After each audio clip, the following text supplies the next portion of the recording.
नमस्कार दर्शकों, स्वागत है आपका हमारे YouTube चैनल पे। आज की वीडियो में हम बात करेंगे 2024 के अंतिम 15 दिन के बारे में धनु राशि के लिए।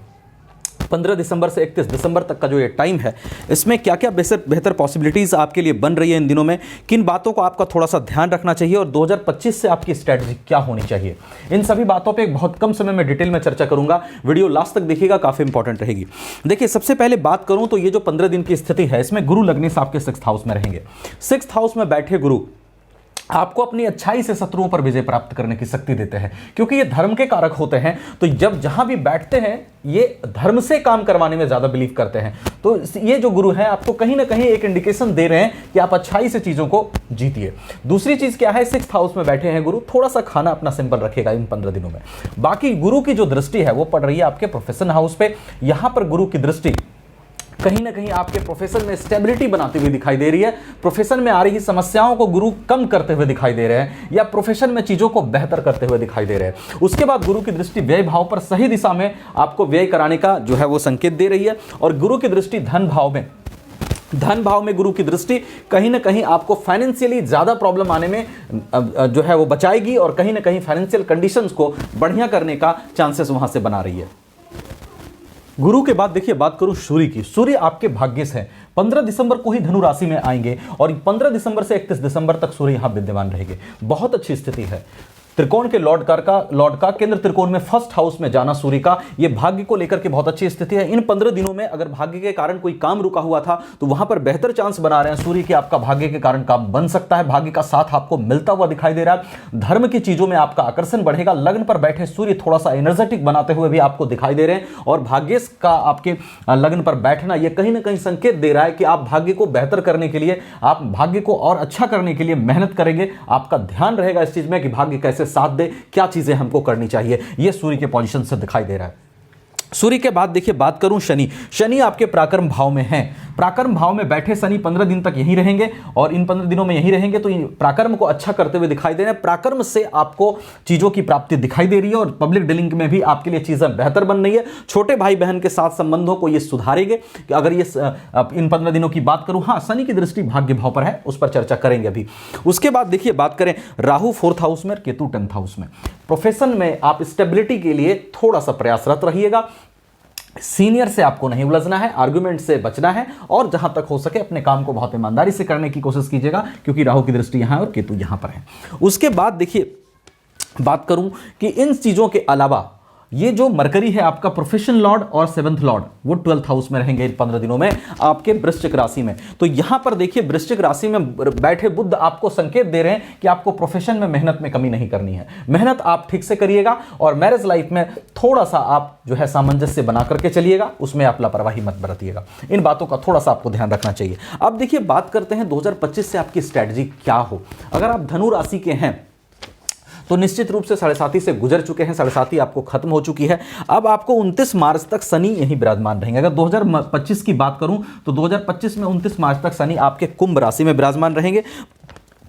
प्रोफेशन पे दृष्टि आपके गुरु की रहेगी, ठीक है। 29 मार्च तक गुरु की दृष्टि यहां है, शनि यहां विराजमान रहेंगे। अब गुरु की दृष्टि से प्रोफेशन आपका बेहतर दिखाई दे रहा है, और शनि की दृष्टि पड़ रही है भाग्य भाव को। और आपको ध्यान ये रखना है कि आपको पराक्रम करना है। पराक्रम भाव में बैठ करके भाग्य भाव को शनि देख रहे हैं, तो पराक्रम से आपको चीजों की प्राप्ति दिख रही है। मेहनत आपको करना है, क्योंकि गुरु की दृष्टि प्रोफेशन पे आपको बैलेंस तो कर रही है, परेशानियों को कम करती हुई दिखाई दे रही है। लेकिन 2025 में आप ये स्ट्रेटजी अपनाइएगा। पराक्रम भाव में बैठ करके शनि देख रहे हैं, तो 29 मार्च तक आप पराक्रम बढ़िया से करिएगा, अपने प्रोफेशन को ग्रो करने की कोशिश कीजिएगा। रिजल्ट्स आपके लिए अच्छा दिखाई दे रहा है। उसके बाद देखिए, बात करूं पराक्रम से आपको लाभ भी लेना है। उसके बाद देखिए, बात करूं तो शनि गोचर कर जाएंगे मीन राशि में। 29 मार्च के बाद जब शनि आपके वहां जाएंगे मीन राशि में, तो आपको ढैया लगेगी। इस दरमियान आप हनुमान चालीसा का पाठ करिएगा 29 मार्च के बाद, और अपने प्रोफेशन पे थोड़ा सा ध्यान रखिएगा। प्रोफेशन को लेकर के लापरवाह नहीं बनना है, क्योंकि शनि मीन राशि में रहेंगे। देखिए, मैं एग्जैक्ट चीजें बता रहा हूं खुश करने के लिए,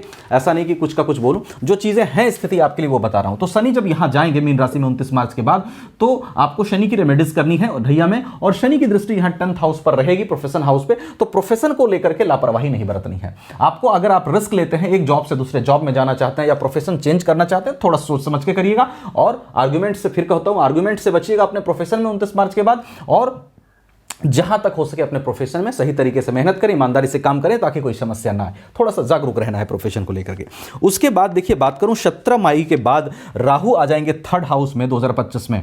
राहु थर्ड हाउस में आपके गोचर करेंगे और गुरु जो है आपके 7th हाउस में चले जाएंगे यहां मई से, 17 मई के बाद से। 14 मई को यहां गुरु आ जाएंगे 14-15 मई से, और राहु चले जाएंगे 17-18 मई से यहां कुंभ राशि में। यहां पर राहु की स्थिति थर्ड हाउस में आपके पराक्रम को बहुत अच्छा यहां बिल्ड करती हुई दिखाई देगी। शनि की ढैया होने के बावजूद भी राहु जो यहां थर्ड हाउस में है वो कहीं ना कहीं पराक्रम को बेहतर करते हुए आपको साहसी बनाते हुए दिखाई दे रहे हैं। और गुरु जब 18 मई से मिथुन राशि में आएंगे यहां से सीधे दृष्टि डालेंगे आपके लग्न के ऊपर। लग्न पर गुरु की दृष्टि आपको लग्नेश की, एक तो लग्नेश की दृष्टि है, उसमें भी गुरु की दृष्टि व्यक्तित्व में निखार लाती है, मेंटल स्टेबिलिटी को डेवलप करती है, धर्म पर चलने की भी शक्ति देती है, और चीजों को सही तरीके से सही सद्बुद्धि के साथ डील करने का पावर आप गुरु देते हैं आपको, क्योंकि व्यक्तित्व को गुरु देखेंगे। तो आप 18 मई के बाद से जो ये स्थिति बन रही है इसका आप ज्यादा से ज्यादा लाभ लें। आपको शनि की ढैया को अपने दिमाग पे हावी नहीं होने देना है। ढैया के लिए आपको मैंने बता दिया, आप हनुमान जी की शरणागति ले लीजिए, आप हनुमान चालीसा का पर डे पाठ करिए। बाकी स्थिति आपको कई ऐसी स्थितियां बन रही हैं 2025 में जो बेहतर होने का भी संकेत दे रही है। जैसे मैंने बताया राहु थर्ड हाउस में आएंगे और गुरु 7th हाउस जाएंगे, ये मई के बाद 18 मई से आपको हो जाएगा। तो वहां से आप राहु और गुरु के प्लेसमेंट से लाभ लीजिए, अपने पराक्रम का, अपने साहस का बेहतर इस्तेमाल करें, अपने मेंटल स्टेबिलिटी का इस्तेमाल करें, जो भी ये योगा प्राणायाम थोड़ा सा करते हुए अपने आप को शांत रखते हुए जीवन में आगे बढ़ने की कोशिश करें। देखिए अगर आप धनु राशि के हैं तो निश्चित रूप से उन लोगों में से हैं जो दिल का बिल्कुल बुरा नहीं है, थोड़ा गुस्से वाला है, अग्नि तत्व की राशि है, गुस्सा आता है, लेकिन गुस्सा आता है, गुस्सा तुरंत जाता है। गुस्सा आपका आने में भी देर नहीं है, जाने में भी देर नहीं है। आपको अपनी गलती का एहसास हुआ, गुस्सा डाउन हो गया, हाँ, लेकिन बोलिएगा नहीं। थोड़ा सा ईगो होता है, मानिएगा इस चीज को कि साफ बोलिएगा नहीं सामने वाले को कि हाँ हम अपनी गलती महसूस कर लिए, लेकिन जैसी गलती महसूस होगी आप शांत हो जाएंगे। और गुस्से में भी प्यार होता है, दूसरों के साथ प्यार से बातें करते, गुस्सा भी करते हैं साथ, फिर भी सामने वाले का केयर करते हैं। ये सब चीजें आप में होती है, पर ज्यादा मैं नहीं जाऊंगा। अगर धनु राशि को मैं डिफाइन करूं तो बहुत लंबी वीडियो बन जाएगी। अगर कहिएगा कमेंट सेक्शन में बताइएगा, अगर चाहिए होगा तो मैं बना दूंगा, ठीक है। और ये एक गोचर आधारित व्यवस्था थी जिससे मैंने चीज़ों को बताई। महादशा किसकी चल रही है, आपको अंतरदशा किसकी चल रही है, आपकी कुंडली में सभी ग्रहों की पोजीशन क्या है, लगन कुंडली नवमांश कुंडली की क्या पोजीशन है, अष्टक वर्ग षड्बल में ग्रहों की स्थिति क्या है, अष्टक वर्ग की स्थिति क्या है, इन सभी बातों पर आपका प्रेडिक्शन निर्भर करेगा। ये तो गोचर आधारित था। तो अब कंप्लीट इन्फॉर्मेशन के लिए, डिटेल इन्फॉर्मेशन के लिए अपनी कुंडली एनालिसिस भी जरूर कराइएगा। अगर हमसे कराना चाहें तो आपको वीडियो डिस्क्रिप्शन में व्हाट्सएप नंबर मिलेगा, आप वहां कांटेक्ट कर सकते हैं। वीडियो अच्छी लगी हो लाइक शेयर करके चैनल को सब्सक्राइब करना मत भूलिएगा। मैं हमेशा कोशिश करता हूं कम समय में आपको बहुत अच्छी से अच्छी जानकारी दे सकूं। Thank you so much.